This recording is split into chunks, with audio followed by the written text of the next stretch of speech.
once again and welcome to the fourth in the series of our classes for Project Management Professional Program. We welcome you specially once again to the International College of Safety and Management Professional, where your professional dreams are being nurtured and manifested into reality. Welcome, and we are very sure that you have gotten so much value and impact in the course of these trainings, and that the information we've been sharing to you have been highly beneficial to your personal and professional development. Welcome once again to the fourth in the series of our PMP classes. My name is Badi Babatunde. You are welcome. In this class, we want to open up Project Human Resource Management. Project Human Resource Management.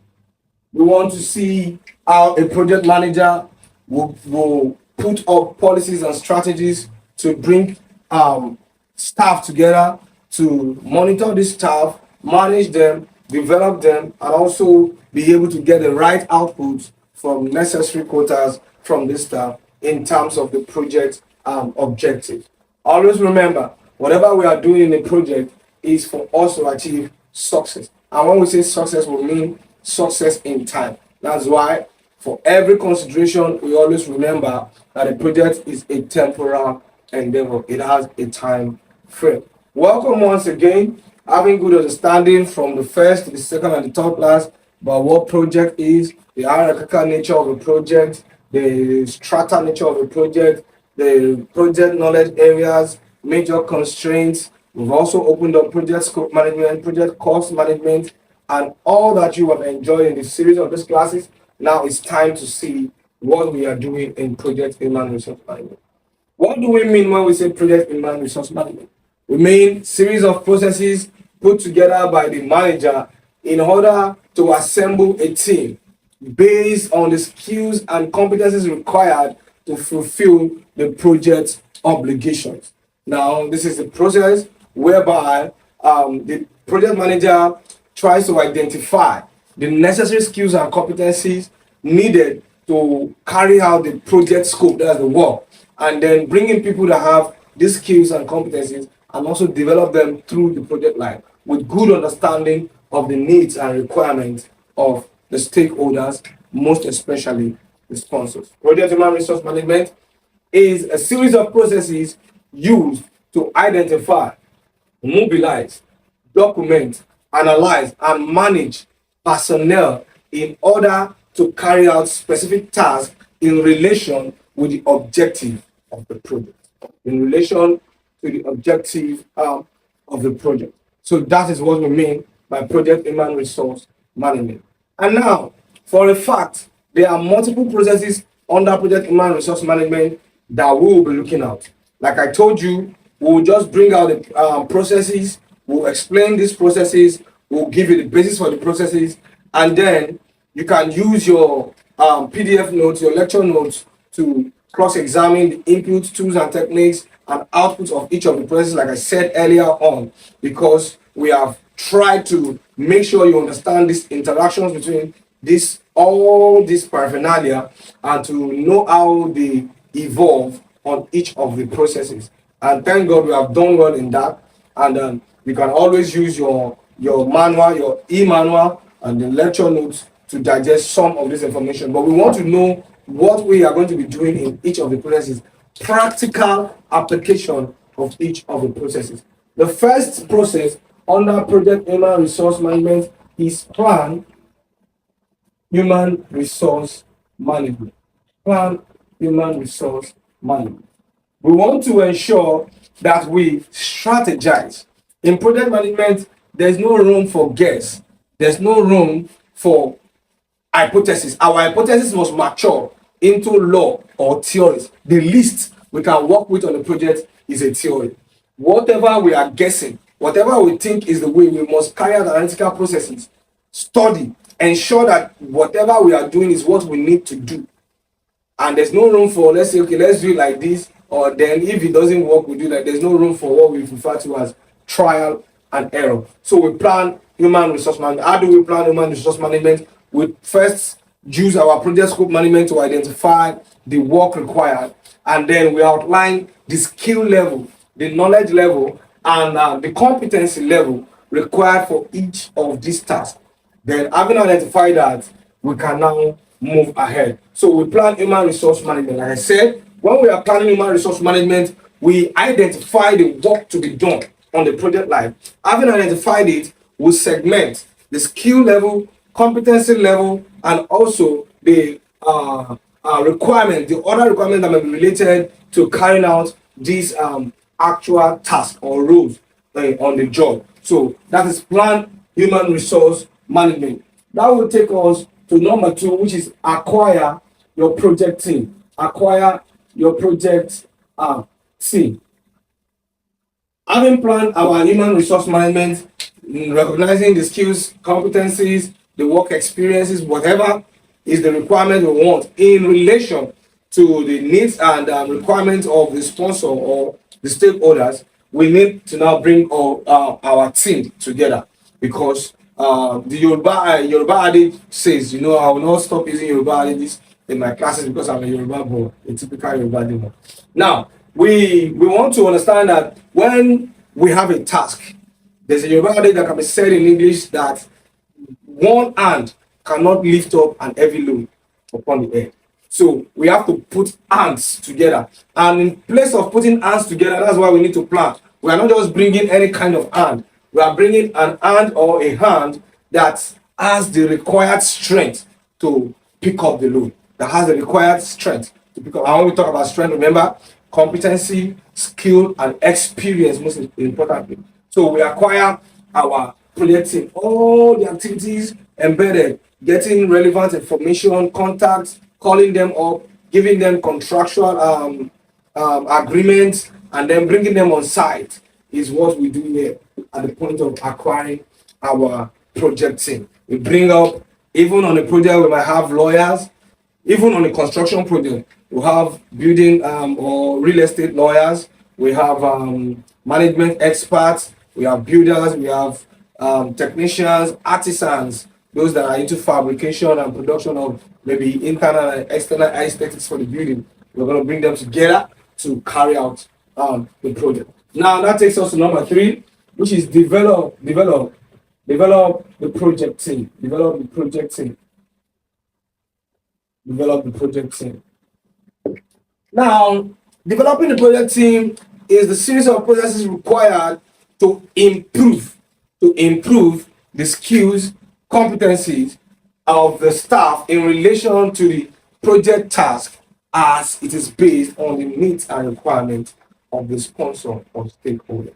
Whatever we want to do, we know that these people have the knowledge, we know that they have the skill, we know that they have the competence, but we need to acclimate them to the particular peculiarity of the project we are carrying out. Say, for example, you are bringing on a lawyer to work on your project team, to design policies and to also manage the legal aspects of the project. The lawyer has the full academic background of law, yes. Why do we need to train him? This project might have its own peculiarities, whereby the lawyer is needed to carry out research on the particular project field, to know what is attainable on that particular project, and maybe to determine some hidden ideologies, some hidden practices that might not be readily available at hand for him, that might be related to that project. And also, whatever the lawyer is doing on that project must directly interact with the needs and requirements of the stakeholders and sponsor. So, even no matter how knowledgeable the lawyer is, no matter how experienced he is, whatever he's doing must be in consideration with the needs and requirements. So it is the obligation of the project management team to familiarize everyone on the team with the core aspects of the needs and requirements of the sponsors and stakeholders, because whatever we do outside of these needs and requirements is absolutely wrong. So we need to develop our project team. Number 4, we manage our project team. Manage our project team. And then in the process of managing developing our project team, we determine certain criteria for grading the performance of staff on the project. In human resource, when we say training, we always relate training with development. So when you are trained, you are expected to develop. When we acclimatize you with the nature of the project we want to carry out, we familiarize you with the needs and requirements of the sponsor. We expect you now to give us a robust feedback in terms of your performance in relation to everything that we have trained you on. So that is managing the project team. We want to ensure that everybody we brought aboard is doing what they are supposed to do when they are supposed to do it in relation with the needs and requirements of the sponsor. So there's nothing like I know how I used to do it. There's nothing like I've been on this on this job for 35 years. Nobody can tell me what to do. A project manager must not bring anyone that he will not be able to have full control over on a project team, because that will lead to a major mishap in terms of discord and resentment among the team. So you have to be able to properly handle. That is why sometimes the project manager might not be able to carry out the activity of the managerial role of managing the human resources, especially if the project is very large. That is why usually there's high need for a project human resource manager, someone that will be strictly responsible for managing the work staff. And under this heading, we might even have sectional supervisor or departmental heads. Yeah, that's what we call heads of department. If you have a very large project where you have builders, you have technocrats, artisans, you have lawyers, and everybody, each sections or each department is expected to have departmental heads who will be responsible to report to a group head who will be responsible to report to a project human resource manager. Because the biggest asset on a project is the workforce, the staff, the team you are putting together is the biggest asset. Whether the project will succeed or fail is highly dependent on how well we manage our project team. So managing project team is a very important aspect of the project human resource management knowledge area. Now, away from that, having full understanding of the processes under project human resource management, I want us to quickly look into some of the tools we might need to manage the project team. Arakaka type charts. Arakaka type charts. Arakaka type charts. I know most of us would have heard about what we call an organogram. An organogram, a diagram that shows the complexity and bureaucracy of leadership in an organization, how authority flows from top to bottom. So this is a typical example of an Arakaka type chart, showing the position of each staff and attaching this position to their various roles and responsibilities. Like I mentioned earlier, we have a project team, we can have the sectional heads or the heads of department, then we have the team leads, then we have the project human resource manager. That's, for example, we can have an organogram that looks like this: project human resource manager, sectional head, or let's call them head of department, head of department, head of department,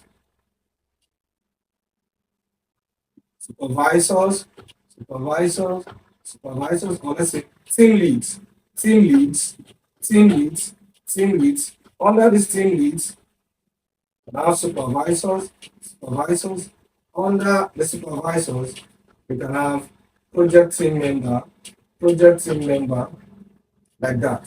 So this is a typical form of our Anakaka type chart. They come in different formats depending on the complexity and the arrangement of the project team on that particular project. Also, we have the matrix type chart. The matrix type chart. The matrix type chart allots different roles on particular tasks to different persons using a matrical system. Example of a matrix type chart is what we call the RACI chart. RACR. The RACI chart. Now, this RACI chart is an acronym. RACI. R is for responsible. A is for accountable. C is for consulting. Consulting. I stands for informed. Informed. The racing chart. Now, what does the racing chart help us to do? It helps us. It's a tool we can use to manage our work breakdown structure, where we want to allot smaller and manageable tasks to different persons and allot the resources they need based on their departments. When we say the interaction between the work breakdown structure, the organizational breakdown structure, and the resource breakdown structure. I remember I told you that the work breakdown structure helps the project manager to break down the entire project work into smaller and manageable tasks. Then the organizational breakdown structure allots these tasks to the persons or department that will carry them out, while the resource breakdown structure now allots the resource they will need to carry out these tasks to the processes, not the persons. Now, having full understanding of this, we can use a RACI to break down our WBS. And what does it look like? We can have it in different formats, basically two different formats, but I'll use a particular one. Now, let's take making puff puff. Making puff puff. What are the smaller and manageable tasks you can have under making puff puff? Buying the materials,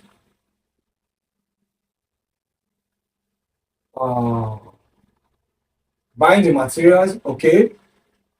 Setting up,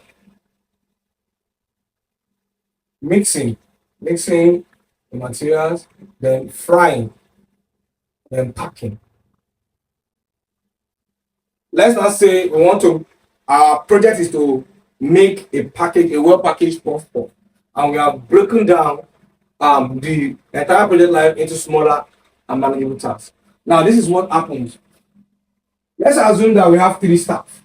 One is Jude, who happens to be an SSC holder. I want to use a rigid example so that you can understand what we are doing under RACI. Who is an SSC holder and like the most junior staff in the organization. He has experience in let's say he has worked in a market store before as a trader. So he's an experienced trader. Let's say we have John, who happens to be an experienced baker. He has let's say a BSc in food technology or food science. Then he's also a senior staff. And let's say we have Juliet. So we have Juliet. Juliet now is, let's call her the head of operations. But she has experience in the confectionery sector. She also has experience in the branding sector, prints, and all those. So let's consider these 3. Now, this is what a RACI chart can look like.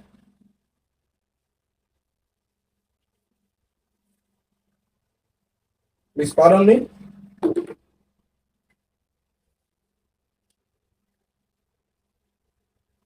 Find an example of illustration of RACI charts in the PDF lecture notes. There's a clear example there with attributes and a particular project sample, and there's even an activity attached to it that you can use to enjoy the knowledge. You can also visit our social media handles, Telegram and YouTube, to get more related materials. But at the same time, let's try and design this RACI chart.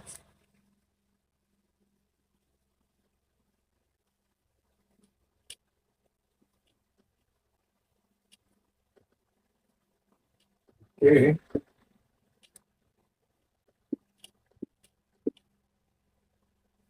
Now we have the tasks.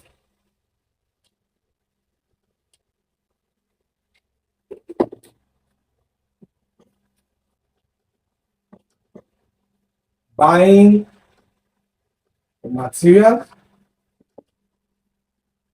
setting up, mixing, frying, packaging. The names. The names. We say we have Jude, we have John, and we have Juliet. Hope you are following me. The name of the staff, Jude, John, Juliet. We have buying, the materials that the staff, setting up, mixing, frying, and then packaging. Now, everybody wants to shout that Jude will be responsible to go and buy since he's the most junior staff. So, responsible. Before I go further, let me explain the meaning of these acronyms. R, responsible. Responsible is the person that will be responsible, let me use that same word, for the physical activity or the mental activity, the particular activity related to the task. The person that will carry it out, or persons, it can be more than one person. Jude and John might be sent to the market. Two of them might be responsible for buying, depending on what we want to achieve and how we want to achieve it. So let's just say responsible is the person that will carry out the particular task. Now, accountable is the person that will take the praise or the blame for that particular activity, which you usually want to say will be Juliet because she's the head of that operation. So we say she's accountable. Now, a person can have multiple roles. Thank God we just have 3 people, so we must share all these things amongst them. Now, if we want to consult, we'll consult Juliet. Why? Because she has experience in confectionery. That means she might have good grasp of how the prices of materials will be. So if we need expert judgment, we'll be reaching out to her. Inform, we might inform John because we don't expect Juliet to do everything. So we inform John. Look at how it relates. Responsible, informed, accountable, consulted. It is not in all cases that will inform. It is not in all cases that will consult. Like setting up, there's no need for consulting for setting up. We already have our equipment, we have our structure. I'm just saying, if that's the scenario. Now, setting up, we'll say, okay, John can be responsible for setting up and also accountable for setting up. Then we inform Juliet. The person that gets the report of that activity is the person we say is the informed. So responsible, we don't need to consult dash here. Mixing, since Juliet, in fact, everybody might be responsible here because depending on the volume of production we want to carry out, it might be a lot of work. And since all of them have experience and are familiar with what it takes to carry out the mixing process, all of them might be responsible. Juliet is informed because she's there already. Let's say John is consulted. There's no need for anybody because they are all doing it. Accountable does not show up, and so on and so forth for the other person. You can fill up the remaining ones yourself. So this is a typical appearance of a racing chart. Sorry for the appearance of the drawing. It's just a schematic drawing. In your PDF notes, you'll find a properly designed racing chart there that you can use to understand the concept. I'm just introducing you to it. You can also visit our social media handles on Telegram and YouTube to consume more of our professional educational materials. You can reach out to any of our facilitators for information. Thank you for joining in our PMP 4th class in this series, and do well to enjoy all other materials in instantaneous voice notes amongst others. My name is Banjo Abatunde Amos. Thank you.